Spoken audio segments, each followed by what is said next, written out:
I think it should go away on its own. Yeah, there we go. Hello. All right, hello. We're gonna get I'm the gonna chat turn this just a little bit. loaded up here so we can see everybody. Hopefully the camera doesn't get all funky. Oh, I tried to fix my hair and I just like made the situation look worse. There we go. We got that piece of insulation. Yeah, no, that's been there forever. There we go. We are ready. Yeah, fix that.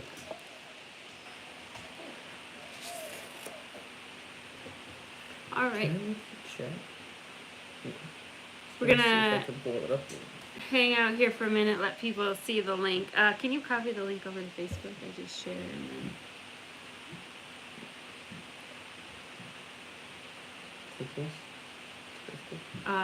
I copy it and I actually, because otherwise it might go on my page instead of on our page. So, welcome. Thank you for joining us. We've got 4 people. We're gonna wait just a few minutes to get started. Give everybody a chance to click on the link. We're also getting this link cross-posted over to Facebook for anybody who's going to be looking for it there, so we can get everybody on the chat. Looking forward to talking to y'all. Bubbles, pop-ups, all kinds of junk.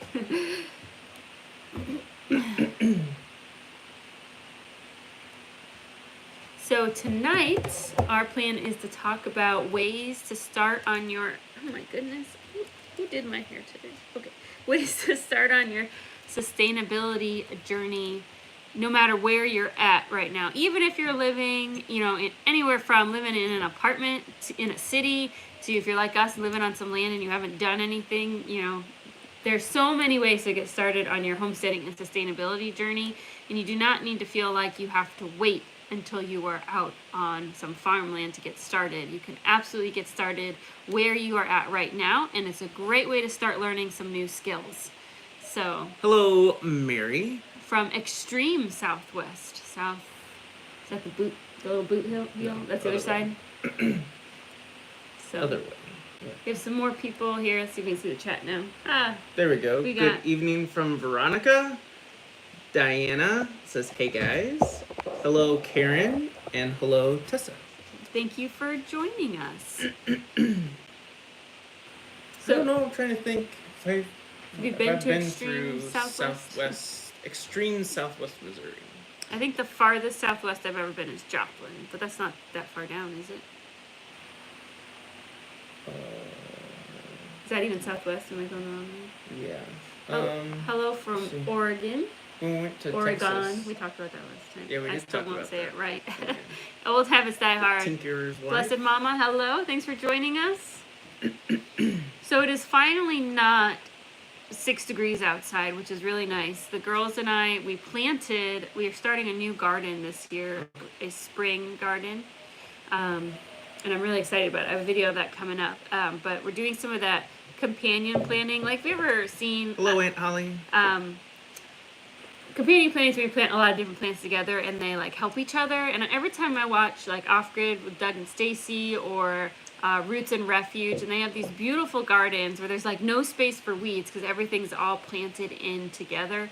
And I've always wanted to try that, and I just... always felt overwhelmed trying to figure out how to do that. So this year I sat down and I drew a plan based on some other people's plans.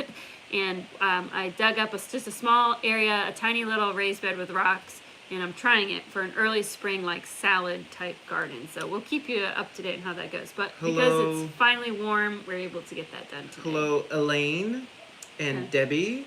And Grammy is here. And ZC from welcome. Connecticut. Shoreline. The shoreline, is that like Mystic? I bet they've got some good seafood. I know. I grew up in Connecticut and I miss the seafood. Yeah. I grew up eating clam pizza, which Sam thinks is the nastiest thing he's ever heard of. But you tried it. I did. And you liked it. It's good. Yeah, sorry, I'm moving. When you just hear it, it sounds nasty. Guilford, I have been there. So I grew up in about as north central as you can get in Connecticut, like 10 feet from the Massachusetts border. But Connecticut is so small that going down to the shore was like, not even an afternoon drive. Like you just drive like an hour and you're there. So, but I'm so glad Annie is doing better. Annie is doing so well. New Haven clam pizza, that is right. And New Haven, we always would go to New Haven to get on the train to go to New York City. That's what I remember about New Haven. But anyway, Annie's doing so well. She had therapy today, and they did what's called a progress report for the insurance company. It's when they have to like use measurables to show that the therapy is helping her, so that we should be allowed to do more. And they measured her range of motion, and from between before surgery and today, so that's 5 weeks, right? Is that right? 5-6 weeks. She had improved 10 degrees of range in her ankle, that's a lot. And so that's pretty incredible. And that's really encouraging, because with a normal or close to normal range of motion in your ankle, you can actually do a lot of things, because we need that joint to be able to bend. So. Right. Crab pizza is delicious. Good. I can't wrap my brain around clams on pizza. Oh, it's so good. But it's not a red sauce pizza. It's like a garlic sauce, and then the clams, and then a little bit of cheese. It's delicious. Yeah, when you think of it, you're like, oh, there's no way. But it comes out, and you're like, oh, actually, I think I could eat that. It is good. We lived a long time in Minnesota, though. Yes, great news, buddy. Yeah, she's doing so good. She worked so hard. We've had just about every, because, I mean, she has her regular therapist that she sees right now every day. But when we go into St. Louis or see some of her doctors, she'll see all kinds of different physical therapists. It's a different one every time when we go in. And we've had so many of them tell us, like, hey, if she ever wants to switch and wants someone else to work her through, like, I would love her basically as a client, because she just works so hard. And she's usually in a pretty good mood. She has bad days. Yeah, she does. Like everybody. But she works hard and genuinely tries most things. She gives it her best shot. And so everybody wants Annie. Everyone's as working. Yeah. That's good. Raising somebody that wants to work hard and do their best. So anyway, you want to get started? We're going to talk about how to get started wherever you're at on your homesteading or sustainability type journey. And I think it's important that we maybe define what we're talking about when we talk about homesteading, because I think that's a pretty big item. So welcome, Prep for Eternity. Thanks for joining us. And we kind of are talking in the realm of trying to reduce your waste output, doing more things for yourself and less things that you have to go and buy or pay somebody to do for you, and just generally living a life that gives back to the earth that you take things from. I would say generally just doing more for yourself and relying less on other things and other people. Right.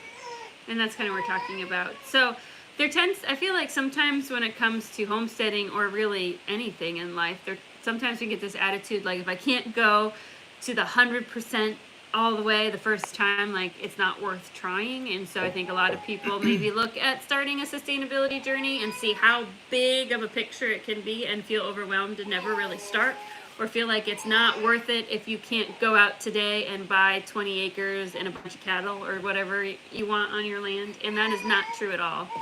Do you want to go get our baby is being loud. He's just belly aching a little bit. You can start no matter where you are. And before we moved here, I started some things when we were living in town. So don't feel discouraged if you don't have a bunch of land, or if you're living in the middle of the city. There's still a lot you can do and a lot of skills that you can learn. So do you want to start, or do you want me to start? Yeah, I've got something I want to say to that too. There was a lot of things that we've done. Actually, I'd say more towards the off-grid side, but I think it pertains to homesteading and just doing more for yourself. Things that we've tried, and I think it's been a really good thing, because we don't go all the way, but we try it for like a month or two and see if we like it or not. And if we had decided to just go move to the middle of nowhere, Montana, and go hardcore off-grid homesteading, I think it would have been like too much. We would have burned ourselves out. Yeah. It's so different. He just everywhere. I'll be right back. Yes, he's got his matching mustache on today. So it's so living like off-grid or more like pretty hardcore sustainable lifestyle is so different than like everyday life is for most Americans that it like I didn't realize the amount of work it was, especially for the whoever is your like inside parent or inside person in your house. Like everything takes a lot longer, and so sometimes it's a little bit easier to take small steps to getting there. Because you get your new system set up, you get used to the extra work before you add more things instead of just like dumping it all on yourself at once. Like we tried living without a refrigerator. We did that for like a year, or maybe even longer than that. We tried not having a hot water heater and heating our own water. We tried carrying in water for a while because our well pump wasn't working. What else have we tried that was like off grid? We had a composting toilet. Yeah, we did composting toilet for a while, things like that. But we still had the regular way to live for most of that too. But it's a way to, and I think if you're wanting to homestead and like your goal is to sometime have your own big property and all the animals and the huge garden and stuff, doing small things before you get there, you can really test a whole lot of things. If you have a real small yard in the city and they let you have a couple chickens, you test it out and you're like, you know what, I hate chickens, I just do not like it, there's nothing about them that really appeals to me. Then when you get your big farm, maybe you have ducks instead, or whatever, or you do your gardening and you realize, I really, in your small space or even on like an apartment patio, you realize like, oh, I love to grow tomatoes and I'm good at it. And so, in the future, that's one thing that I'm going to grow. So there's a lot of little things you can do before, like right now, before you even get to the big stuff. Just to kind of test and see. It's a really good time to experiment because there's not as much risk a lot of times. You're not going to spend a week building this massive chicken palace and then get chickens and be like, oh, I can't do it, or whatever it is. So that kind of brings me into my first thing that I want to talk about, though. So say one of your long-term goals, like you want to be able to garden, but you're just not there yet. Maybe you're living in a city or living somewhere where you're not allowed to really have a garden. You don't have space for pots. One of the easiest things that you can do to get yourself started on your sustainability journey is to start buying the vegetables that you think you might like to grow and figure out what you can do to preserve them and to keep them and to cook them. I think one of the mistakes a lot of people make, they get out and they can finally grow a garden and then they grow 6,000 zucchinis and peppers and they aren't things that they would ever normally buy or eat, and then suddenly you don't know what to do with it and you haven't learned how to cook them or preserve them and it all goes to waste. One of the easiest skills I feel like to learn to just increase your ability to have a lot of food sustainability is pressure canning, and I say it all the time on this channel. Do not be afraid of pressure canning. Read the instructions and follow them diligently and you'll be very safe, but you'll be so thankful that you started. Even if everything you pressure can came from a grocery store, the fact that you can buy food when it's in season and significantly less expensive and better quality and then put it up, kind of just pushing the pause button and putting it on your shelf, and it's good, shelf stable for years, that you can use it. It saves your family so much money in the long run. It also allows you to have better quality produce available year round. Well, Prep for Eternity said they have plans to just have things set up to be off-grid only in have-to situations, kind of like the power and hot water. Yeah, that's kind of where we're at too. Like, we want stuff just in case we, like in the winter, it's so nice to have this wood stove. Like if we have a really bad ice storm, we're not worried because we're like, well, the house is going to be heated, we'll be warm, regardless. We can still cook. We'll be good. So I think that's I think a lot of people fall in that category too. But what was I going to say? One of the things I always tell Sam is it's kind of fun to know you're prepared for the apocalypse, but it is not fun to live like it's the apocalypse every day. That's true. It just kind of stinks. Right. And it really ties you to the house. Like, just can't go anywhere and do anything because there's so much stuff that needs taken care of all the time. If you wanted to go full time off the grid. I think you could get to a place where you had a lot of really good systems set up, but your like daily chores, you can't miss a day or a week. A lot of times, unless you have someone come and live in your house and take care of those things, it's a lot of work. I'll tell you what it really does. Whenever you watch a historical movie or you think about people that lived 100+ years ago, it gives you so much appreciation. And Laura and I say it all the time. People nowadays are weenies. Like, I don't think most people nowadays could survive. And like those people every day, if they didn't follow and do these things, like it was a fight just to survive and live. And you couldn't make big major mistakes or you weren't going to eat that winter. But anyway, that's kind of getting off topic. I was going to say, along with your buying things from the grocery store and can them, you can also save a lot of money too, because when there's things on sale and they just have them at dirt cheap prices, you can buy bags and bags of them and can them. That's not just going to go to waste. After Thanksgiving, my favorite thing to do after Thanksgiving is the next week the grocery stores are overloaded with potatoes and cranberries and things like that. Sometimes green beans, is I buy them in huge bulk and I can them. I make cranberry sauce and I can it. Their loss is your gain, and it can feed your family for a very long time. But you have to have the skills. You have to have invested in a pressure canner. I have a 23-quart Presto. If you look at any of my canning videos, there's a link to the one that I like. I think it's $150. But if you have that set up, you can do so much, and it pays for itself so quickly. Veronica is a new follower. Thank you for chiming in. Does Sam work out of the home? I do. I work at a church. I lead the music there. I've done that since I graduated college, since we got married. So I've been there like 12 or 13 years now. And I also, I've worked other jobs too. Right now I'm getting ready to go back to school to become a nurse, which is going to be a full-time gig. And so right now I'm just at the church. That sounded juicy again. That did sound. So another thing, kind of still along the realm of food, to getting started on a sustainability journey, is I like to call it a trash inventory. Like, look in your trash can, and everything that you have thrown away in your trash can costs you money, and figure out what you can do to get that out of your trash can. How can I replace that item?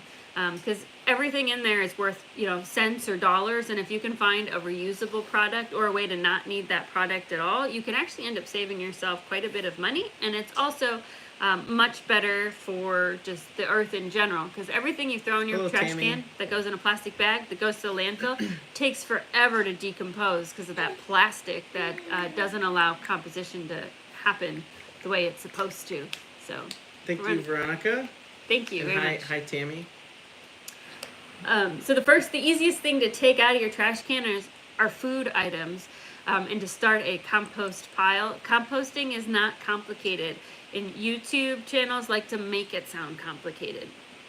The only difference between all the different composting systems that you can read about or watch videos about are that they make things compost faster. But if you take some food scraps and throw them outside in your backyard in a heap, eventually it will turn back into dirt, okay? Or it'll turn into compost. So don't worry about it if you're reading about it. Did it get too hot? Did it get too dry? Did it get too wet? Did I turn it enough? All those things make it turn into compost really fast if you do it just right. But if you don't do it just right, things will be okay. It's still going to turn into compost. It just might take 2 years instead of 6 months. That's the only difference.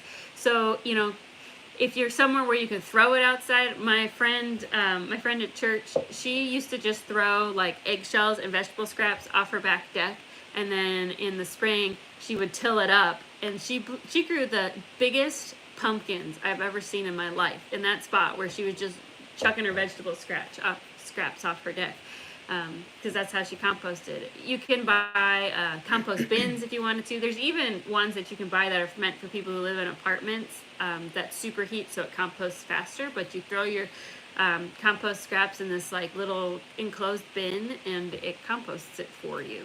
Prepped for Eternity says, great compost book is by David the Good. He makes it simple. Yes, thank you. Good, thank you. Thank you for the recommendation. It shouldn't be complicated, and don't let the complicated things make you not want to start composting. Because that's how I felt. I felt just overwhelmed. And then I realized that was... Everybody has an opinion. Yeah, it was silly. And they have the best way to do it, kind of a thing. Like, when you read old books, like, people, they didn't think about that kind of stuff. And they've been composting forever, you know. The science is cool if you want to make it a science project, see how fast you can make it happen. But just throwing it in a bin with some yard waste, your scraps with some yard waste, it's going to turn into compost. And you really can't screw it up. Like, it's going to happen. Too? Organic material breaks down. It's just the laws of nature. So, what else? Well, I was going to talk about the animals. Is most if you check your ordinances in the city you live in, hello, Pete. or Thanks for the joining town us. you live in. Hi, Pete. Most places let you have chickens or rabbits, and it can be really, really cheap and easy to get started. Get started with them. Usually you can have like 4 or 5 chickens, and a lot of times, I don't know if there's a limit on how many rabbits and stuff. Some places, towns... rabbits don't make noise, right? Yeah, so. yeah, you could hide them if you really felt like it. But a lot of places even let you have like a couple goats if you wanted to. And that's another one of those like great way to test and see if these are the kind of animals that I like, and to kind of like make your mistakes and things like that. You know, you can test different kinds of fences, and if you live in a small lot or in the city, you know, it's not going to be expensive because you're not trying to fence in 10 acres. You know, you fence in 10 acres and then it still doesn't hold your goats. That's a big expensive thing. And so I would encourage people to go ahead and try and get some animals if they can. But with chickens, I know a long time ago, Doug from Off Grid with Doug and Stacy, he had like I can't even remember what it was. It was like under $50 or under $25 chicken coop he made. And I think if you went, you could do a Google search and see how to make one yourself. But I think even if you went on like Facebook Marketplace or Craigslist, you could find some kind of a cage or container or chicken coop or some kind of contraption that someone literally just wants to give away, or you can buy for 10 or 15 bucks to get started with some chickens, because they don't really need that much. In the winter they do need a little bit more shelter, but just for a handful of chickens, you know, 2 to 5 chickens, they don't really need that much. And you can make a little cage that you move around every day. And no, you're not going to get a dozen eggs a day, you know, obviously, out of a handful of chickens, but you're going to learn the skills, and you're going to be making a step on your journey, and that's an awesome thing. We missed some comments here. Iris Lady says, I have done warm bin composting. It's not hard either. There's so many options out there, and it's not, you know, this type versus that type versus that type, like you're going to do it wrong. It's just what you find out works well for you, and, you know, give it a shot. Just try it, and if you don't like that kind, choose another kind, or just throw it out in your backyard. It's going to break down. He says, Prep for Eternity says when he composts, I guess it's David the Good, he'll dig holes in his garden and throw scraps in it and then just plant in the holes. That's pretty cool. I like that.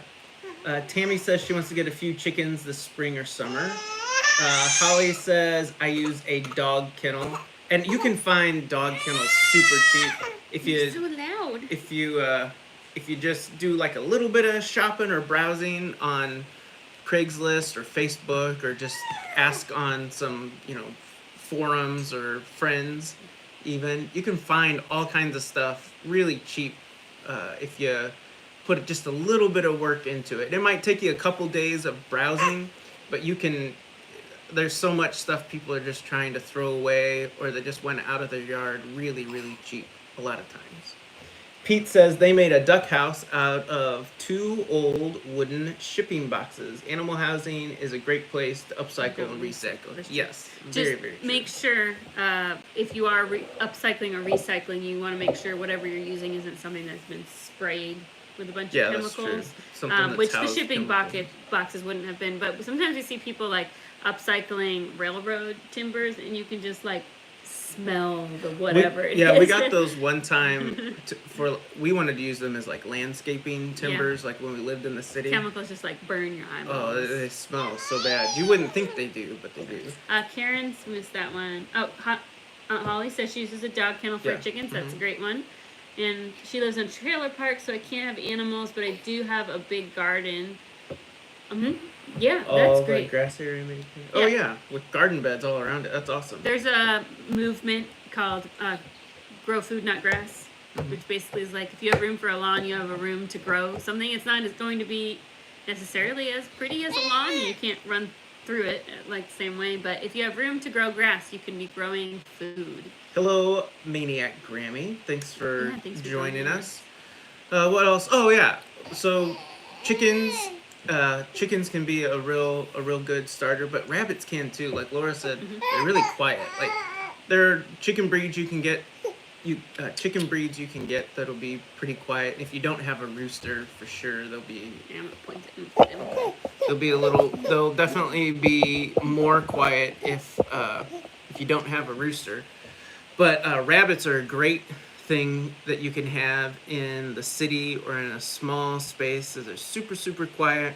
If you want to breed rabbits, you only need two or three of them, a buck and a couple does, and you will have more meat than you would know what to do with. And they're pretty cheap and easy to start off with. So you don't have to. You're not trying to throw $1,000 or whatever into getting a few rabbits and such.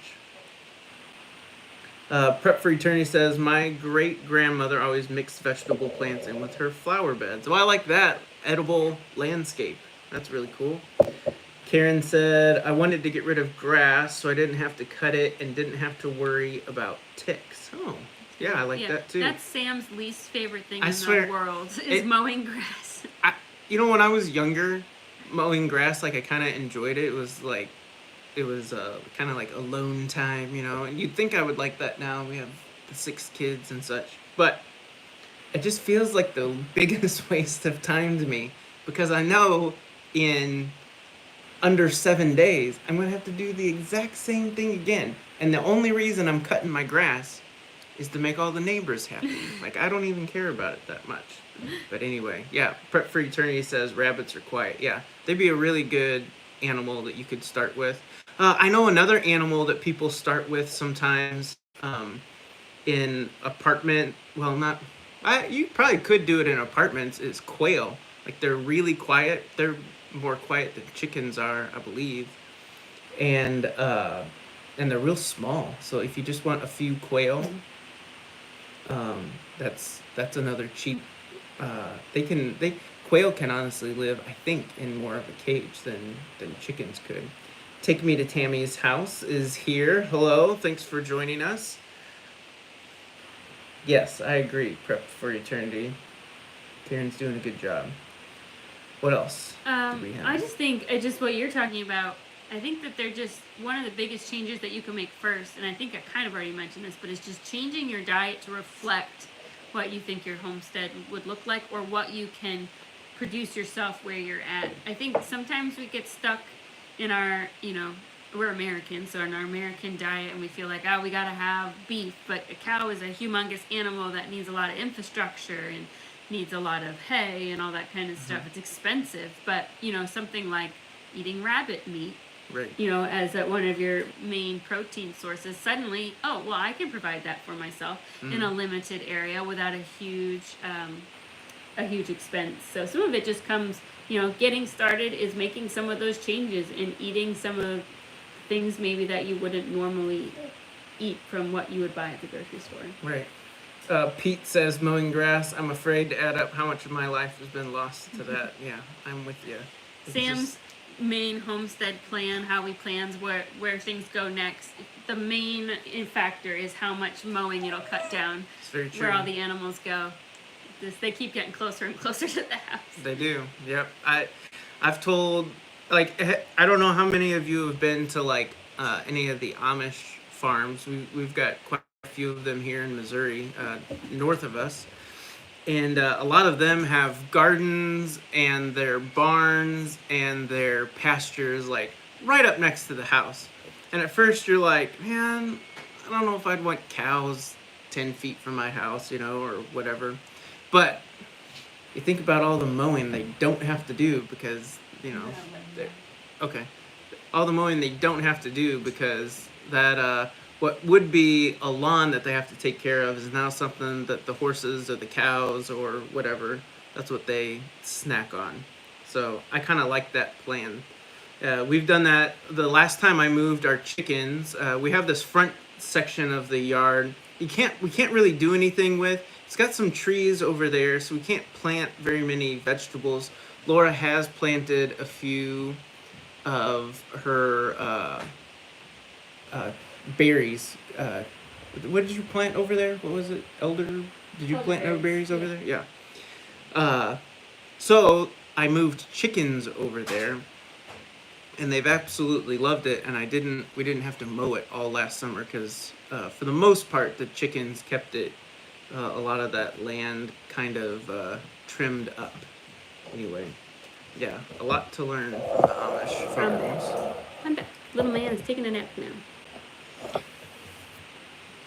Let's see. So scoot over a little. Sorry. It's not quite as romantic now without the fire blazing. It's too warm. It's true.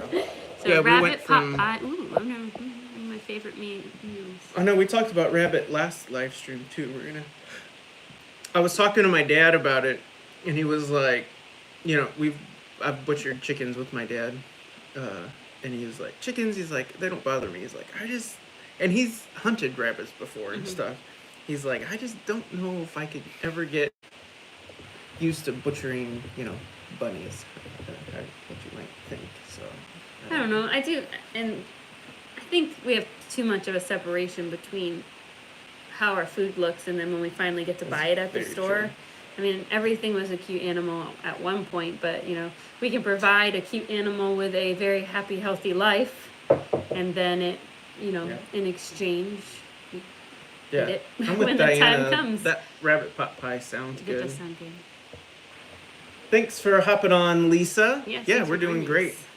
I can't remember. We went to a restaurant once and I had rabbit, but I cannot remember how it was prepared. It was when we got married. Yeah, so it was like there's 15 two kinds years of ago. people that eat rabbit. Either really crazy homesteaders or like super rich people at fancy restaurants. That's So kinda there's true. like no I in think- between. I think so. Yeah, it's not like you're like, you know, local diner. Yeah, usually you're not isn't gonna going to buy a have rabbit. Rabbit Hey, there. Silver Moon, thanks for joining us, and Joyce Joyce. from sunny California. We had quite a bit of sun today too. We did. It was very nice. We got up to 70, I think, today. Yeah, it was pretty nice. Pete says my kids love the rabbits too much to eat them, Yeah. so we use them primarily to make manure. You know, They do make great manure. It's not hot, that's a right? good You can point. go directly Correct. on the garden. Yep. So that's awesome. And it's not like messy and gross like chicken poop. Like that's just nasty. Rabbit poop's nice little ball. It's like goat poop. Like goat so, poop. Yeah, it's easy to handle. I think our kids would probably get attached to the rabbits too. Our girls, we've said this a few times, but Micah and Ivy, they really want to get rabbits, but they fight over who gets what color and what, I don't know, you know, all that stuff that kids do. And each time we're like, well, if we get them, we'll probably use some of them, like, to eat, you know? And both of them immediately are like, yeah, or we could, like, sell them as pets to people, too, you know? Like, they're quick to suggest that. Yeah. So, I don't know. We'll see. But I think they would. You know, we've butchered chickens a time or two here, and randomly the girls will still ask me, like, hey, Dad, are you going to butcher chickens today? Just... You know, we don't have meat birds right now. I do have a couple roosters that need to go, but so they, even though we've raised chickens and they've helped with baby chicks and stuff, like them eating chicken, that doesn't bother them. All right, let's see. We did composting, canning, trash inventory.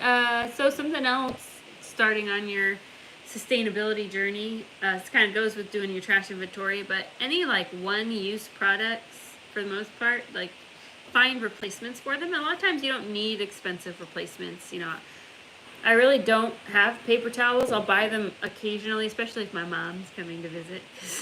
She loves using paper towels for everything. Costs me money. But I use rags. A lot of them are cut up old t-shirts or old towels that I've cut up into squares. I use cloth diapers. Even our kitchen sponge is a reusable netted dish towel instead of buying sponges, once a week. But sponges always smell so nasty. Those, I'll be honest, I'm a little bit of a snob when I do the dishes. And when she bought those towels, one side's soft, like a terry cloth kind of thingy, and the other side, though, has like a scrubber on it, on the towel. And when she first got them, I was like, yeah, I don't think this is going to work. But they're great. Like, they work really well, and they clean up really nice once you wash them. Some things you wash, and they don't really get that clean, but they're great. And I bought them last February, so it's been more than a year, and I'm still using the same 5. And the package came with 10, so I have 5 I haven't even put in the cycle. They haven't worn down at all. And reusing the Ziploc bags. Yeah, I have the reusable silicone. Like, you don't need to buy Ziploc bags. I save bread bags for when we get sliced, like sandwich bread, and I use those for freezing things, for containing like fresh bread and rolls that I make, for packing girls' lunchbox if they're going somewhere and I'm afraid they're going to accidentally throw away my reusable silicone bags. There's so much plastic in our lives already, I don't feel like that I need to go buy anymore. You use the bees wrap? Bees wrap instead of plastic wrap. We do have some family cloth in the bathroom, but little kids are not allowed to use it because we have had the potty cloth one too many times by somebody accidentally flushing it. So they used to. I think if that's all we did, they would That's eventually figure it out. But yeah, we tried family cloth for a while there. Well, when we did the composting potty, we used it quite a bit. We needed it for the composting. Because the girls would use too much toilet paper, and it would fill up your bucket with toilet paper and not stuff. And so we went with the family cloth. Let me tell you something about a composting potty when you have a larger family. That's one of the big reasons. Like, we still have it. We don't really use it anymore because he was having to empty it like constantly. With so many kids, it's just constant. And I told her there aren't a ton of options. I know there are things. I'm not paying attention to chat, so I'm sorry. We'll get to your questions and comments here in just a second. I know I've done some digging, and there are some options for larger families, but man, having to tote those 5-gallon buckets out almost every day and empty them is not a fun chore. It's just too much. All right. Joyce asked, is our church on live that we can watch? It is on Facebook sometimes. We've been having problems with it, so I wouldn't say that it's reliable to watch on Facebook right now. We're actually trying to what's the word I want? We're trying to work on it. We keep getting kicked off of Facebook. We like to play music at the beginning, just like church music, at the beginning while the announcements are rolling. And Facebook keeps kicking us off because of that. Yeah, licensing. So anyway, we're trying to problem solve that. So I'll get back to you on that once we've got it kind of stable. But I don't want to tell you that it's there and then the next 2 Sundays it's not working because we're working on it. But hopefully we'll have that trouble. We'll be able to troubleshoot it soon. Grammy appreciates the paper towels. Yeah.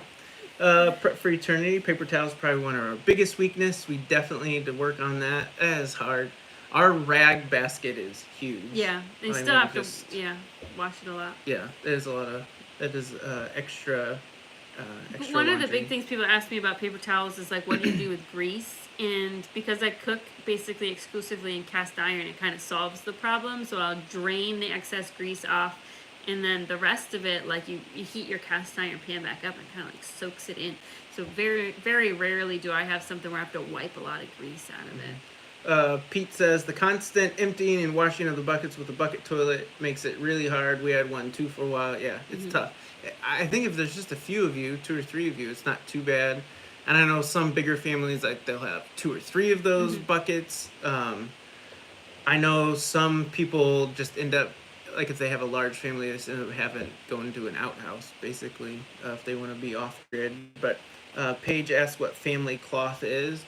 It's cloth that you wash It's like a cloth wipe that you use instead of toilet paper, and then I just throw it in the bucket with our cloth diapers, and it all just gets washed, and you can reuse it, so you don't have to buy toilet paper. Especially, I went to the store yesterday, and I bought like 8 rolls of toilet paper. It was like $16.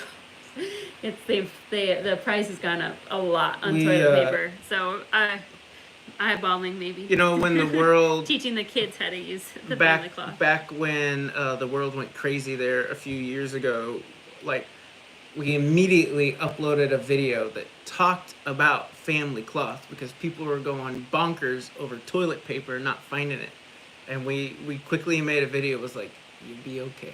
Just use some Stay away washcloths from the poison ivy leaves. Yeah, use some washcloths. Put them in their own bucket, in a little can or whatever, and wash them, and you can make it. Silver Moon washcloth instead of toilet paper. Yep. Except, I guess you could wet them if you wanted a wet wipe. That sounds kind of cold and uncomfortable.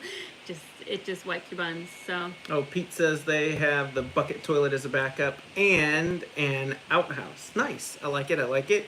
Yeah, we have the bucket if we wanted to. But we don't have it operating right now. We had it for the longest time in our bedroom. We just have one toilet in the house, and with 6 kids, someone always has to go potty. And so we had the composting toilet in our bedroom there for a while, just as kind of a emergency backup for people. Paige asks, each person has their own right. Some people do it that way. Color code 'em. They might, like, each person has their own pattern. We did not do it that way.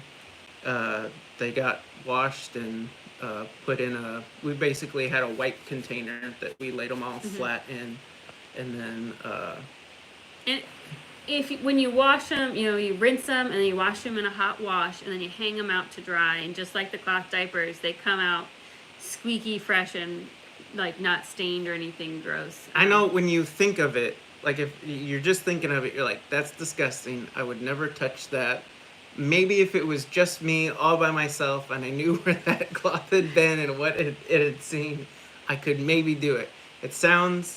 I know it sounds like you couldn't do it, but like Laura said, especially if you can get them to hang out to dry, like they don't smell, they don't have stains or anything like that on them. They look really clean. UV rays are one of the most powerful, like, disinfectants in the universe, basically. They use UV rays to disinfect sewage water, so they're clean. Hello, Janice. Let's see, Pam. I can't understand the hoarding toilet paper. There's all sorts of things. That's true. It's so funny how that was. It was like so random that's the one thing that people went bonkers over. It's like we talked during that time. We were like, why wasn't it something else? Yeah. Why wasn't it milk or like or why wasn't it paper towels that people just like couldn't get their hands on? Like, I don't know. It's so funny. It's weird. I feel like we got off onto the whole composting toilet. Where were we? I don't even remember. I was talking about rags, cloth diapers, reusable sponges. Oh yeah, we were talking about just reusable. Look in your trash can, whatever you're throwing away. Be like, how do I not have to throw that away?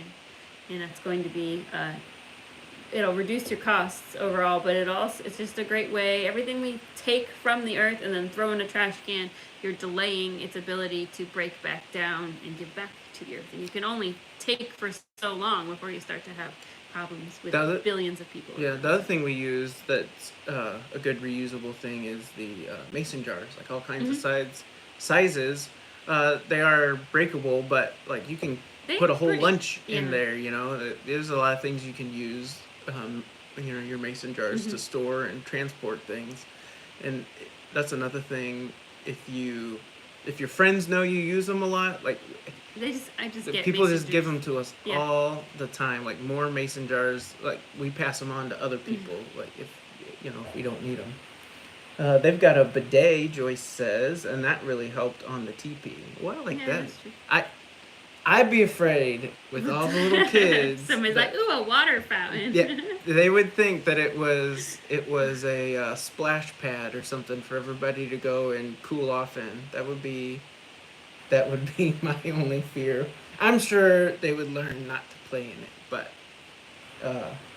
maybe a bidet is something in our future. Simple Living says, I love the off-grid, living off-grid, but when it comes to the part where the toilet and toilet paper, then I'm done. I grew up like that and have a lot of bad memories.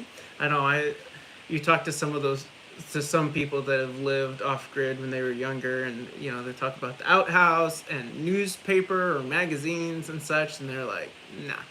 I was listening. Who was it that used to tell us the outhouse? It was one of your relatives. They remembered using the outhouse at like grandma's house or something like that, because southern Missouri didn't have electricity until like 1970, and it was like, because there were so many flies, they were just like the biggest spiders you'd ever seen. No, I don't know. And none of the kids wanted to use the outhouse. I'm I not don't remember. sure. I don't think it was Aunt Holly, but Aunt Holly might know things you don't think about. Whose outhouse that was? Yeah, water fountain.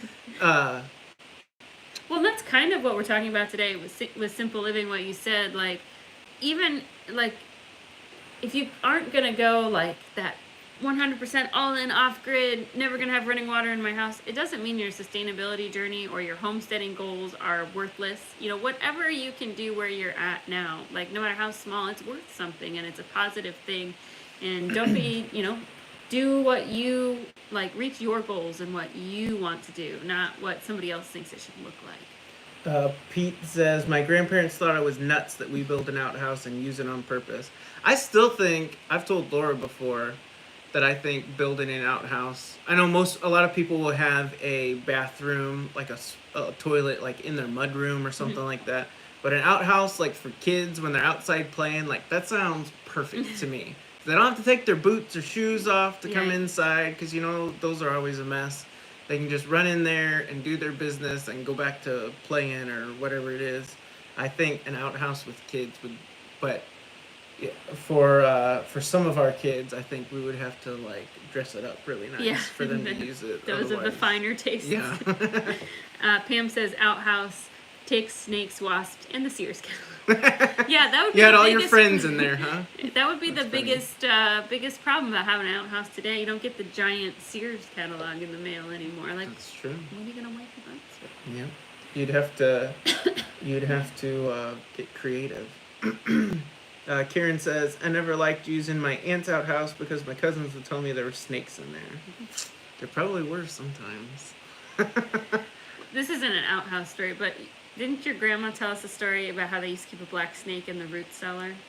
Is that grandma? Not in their root cellar, in their barn. The boys would go out there to like milk cows and stuff. And there was a huge black snake that the boys didn't like, but their dad told them, you leave that thing in there because it's catching all the mice and such. And so the boys just had to live with it until Grandpa went out there and one morning he had to milk instead of the boys, and he put his hand right on that black snake, and it wasn't allowed in the barn anymore. Wasn't around. It wasn't. It was okay if it was the boys, but when it actually happened to Grandpa, it wasn't so much okay. That's on my mom's side. Ellen says, septic systems take a small mess to turn into a big one. And I've heard other people saying that. A lot of people out here have lagoons, not septic systems, because of the out type in the of country. Yeah. If you're interested in the that composting toilet, it's is it just called the human manure? The human manure system. It's like, it's not much. You're basically composting your waste, instead of vegetables and stuff. And that's also one of those things that's not all that complicated. It might seem like it. You definitely want to be really, really safe and make sure you do your research. But anyway, I have seen outhouses up our way built on a bridge over a stream. No stakes in there, I guess. I guess not. Jeez. That sounds kind of drafty, though. The breeze coming up the hole. That does. Yeah, that's funny. So, what else we got? I don't know. I think we hit on most of the things we wanted to talk about. I just say if you're want to be homesteading, if it's something that you're really interested in, or in doing more things for yourself, like, go for it. Do what you can where you're at. You don't have to have 100 acres. on a huge farmhouse and a tractor and all this stuff. You do what you can where you can, and just experiment with it. Yeah. You'll find things that you really enjoy doing and things that make you happy, and just go from there. And you'll find things that you don't like doing, things you're not good at, and maybe you push through and you get better at it, or sometimes you're like, you know what? I just don't like cucumbers, so I'm not ever going to grow them again. I don't like eating them. I'm terrible at growing them, so we're going to be a cucumberless homestead. Yep. I don't know. I think that kind of sums up our live stream. Hello, Irene. Thanks for joining us. You know what, Irene? I have a separate YouTube account, and that same thing happens to me. Irene said she didn't get a notification. It'll show up like 5 hours later. Sometimes the next day, like, we'll post a video, and then I won't get the notification for it until the next day. So sometimes I wonder if that's why some of our videos, you upload them, and you're like, man, I thought that was a good video. I don't know why it's not uploaded, or why people aren't watching it. It's because didn't get a YouTube didn't send it out to anybody. I don't know. Every little step gets you there. Just keep doing what you can. Exactly. So, I mean, even if you're living in a city and you can't grow a thing, I mean, you could figure out a way to increase your food storage capabilities and just start buying in bulk and be able to be more prepared, trying to think of the word is. I can't think of the word is. Instead of just shopping every week for everything. And, again, learning how to can so that you have more food. Yeah. Or like you said, to use less. Use things that you can reuse or wash and, use again.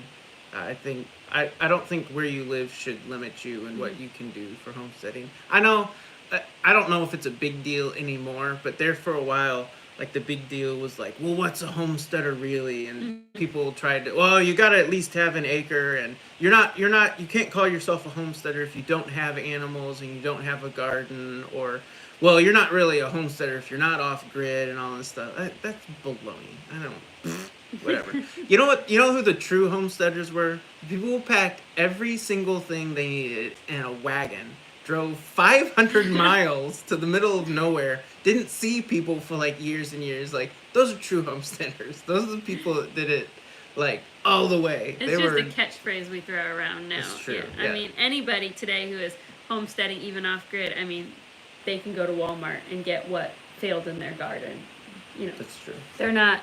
And there are people that are like, excuse me, I'm spitting. He's so angry he's spitting. Yeah, there are people that are like super hardcore nowadays. I don't want to say that there aren't, but that whole homesteader argument's silly.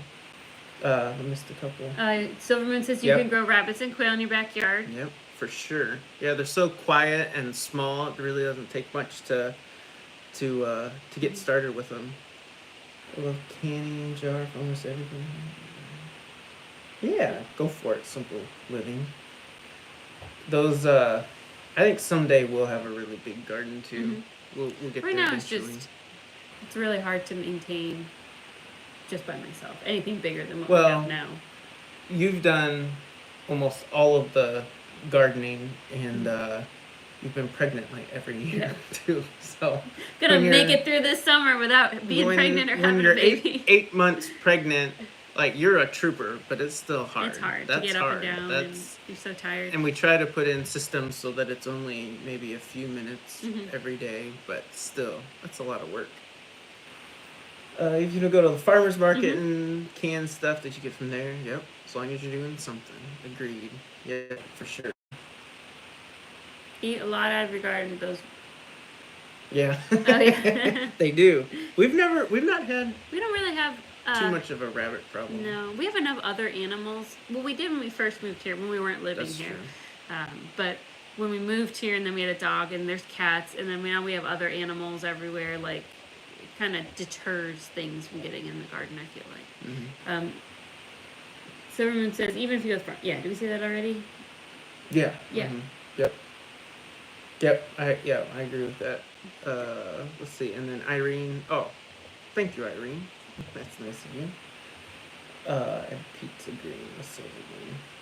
So you were talking about if you don't like something, then don't do it. Is there anything that we've tried? What do you think is one thing that we've tried and you were like, yeah, I'm not doing that? I hate that. Well, we tried living without a fridge for a while, and I don't know that I ever want to do that again. That was kind of like, but it's like one of those things. Like if it came down to it, and we had to, you could. like we can, and it's not gonna be. It wouldn't be something where it's just like I can't do this, like life altering. Like it does change the way you live and stuff. Living without a hot water heater, that'd be something I wouldn't want to do. I do like having a normal toilet. If there was a way that you could do the composting toilet that was better for big families, like it made it sounds bad, but it made the composting toilet like a little more convenient, or where you could have 2 or 3 of them, then I guess I would do that. But that, I don't know what else.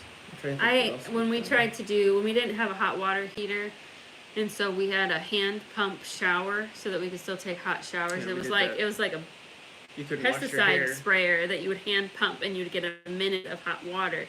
It was horrible. She couldn't do it. Couldn't wash my hair. There was no hair. water pressure. My hair was like a huge mat all the time. Yeah. It wasn't too bad for me because I have no hair, so it wasn't a big issue. I can shower off in a minute or 2. Don't recommend. We've 0 thought out before. of 10 stars. We've thought before about pumping water from our well, like hand pumping water, but I don't know that I'd do that.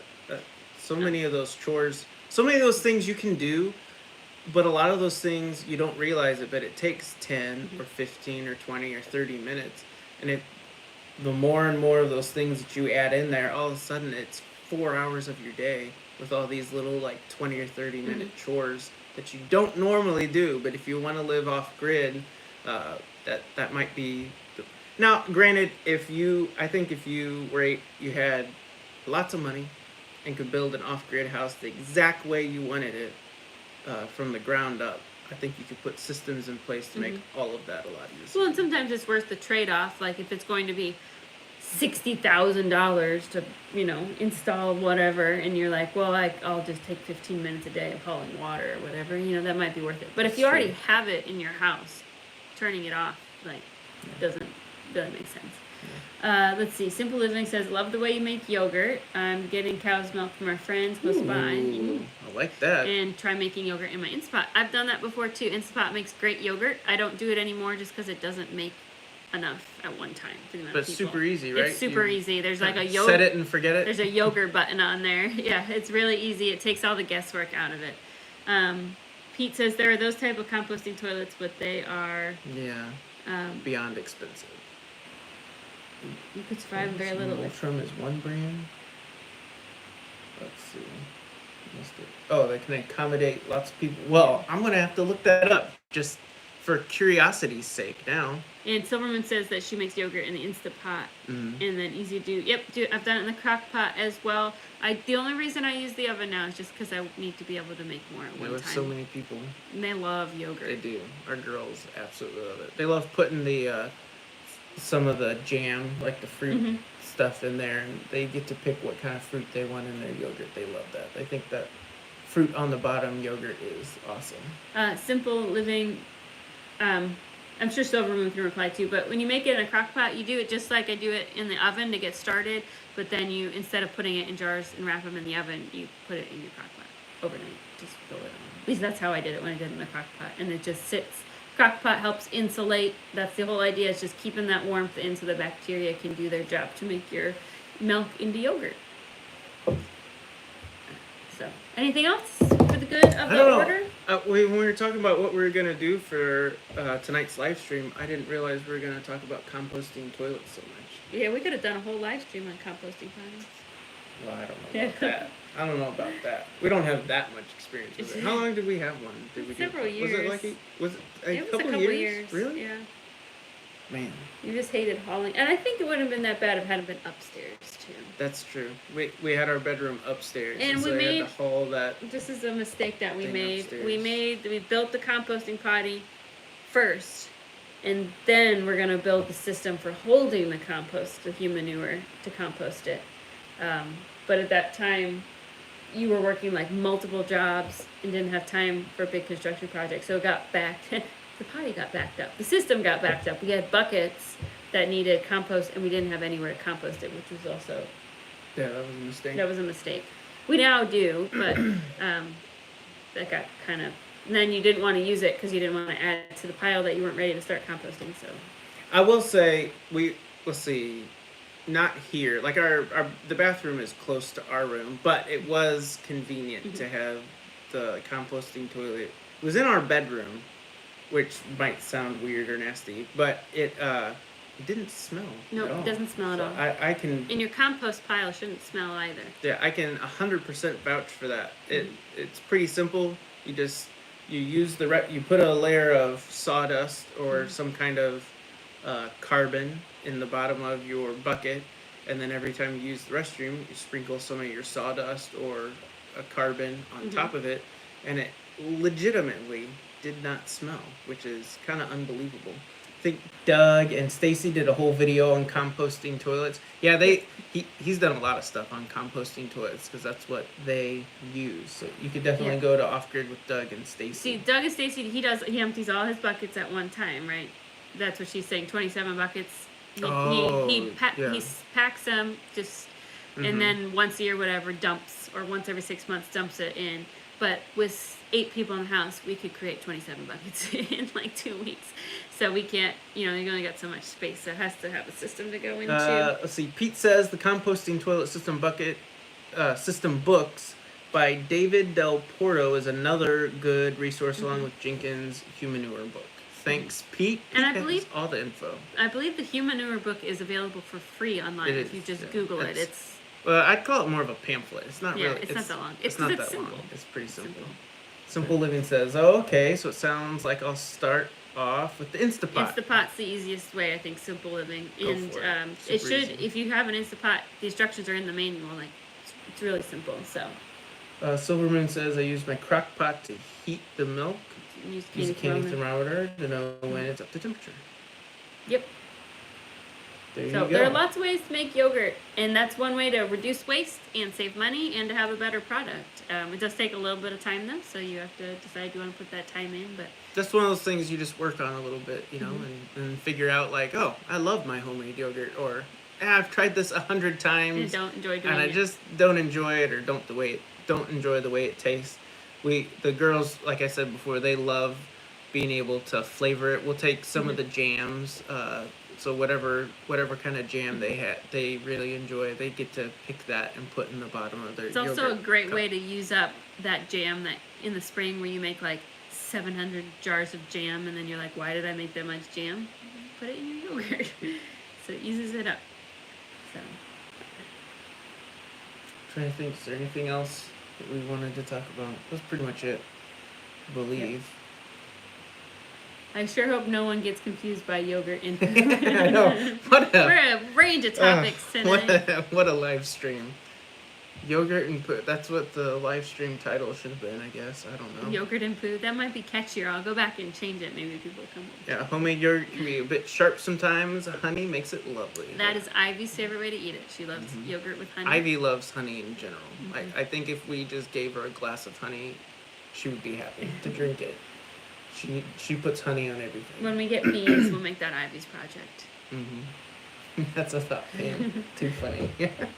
Hey, good quality yogurt makes a good quality poo. So. I guess so. You get healthy gut bacteria. Yeah, homemade yogurt's great for you. All those probiotics and stuff. Really, really good. All right, you think we're done? I think we're done. I'm gonna go. I made apple crisp. Took it out of the oven. It smells really good. So I'm gonna go eat it. We're gonna go stuff our faces with some apple crisp. So thank you so much for joining us tonight and popping in and chatting. We really, really appreciate it. It's fun to do these live streams and actually get to chat live with some of you. And and if you all have any suggestions, our plan is to do a live stream every Monday night in March. Call it March Madness or whatever. So if there's a topic that you think would be fun to chat about on a live stream, leave it below and we'll see if we can add it in the mix. We always need something to talk about. It feels like on live streams. We want to make sure that it's entertaining for you. You're not just sitting here, I don't know, yawning or something. Yeah. So I enjoyed it. Thank you very much. Thank you, Irene. Thanks, Pete. Thanks, Debbie. Everybody have a really good night. Thanks, Karen, and Prep for Eternity. We'll see you all really soon, I'm sure. Yep. Take care. We'll see you at the next video. Have a good evening.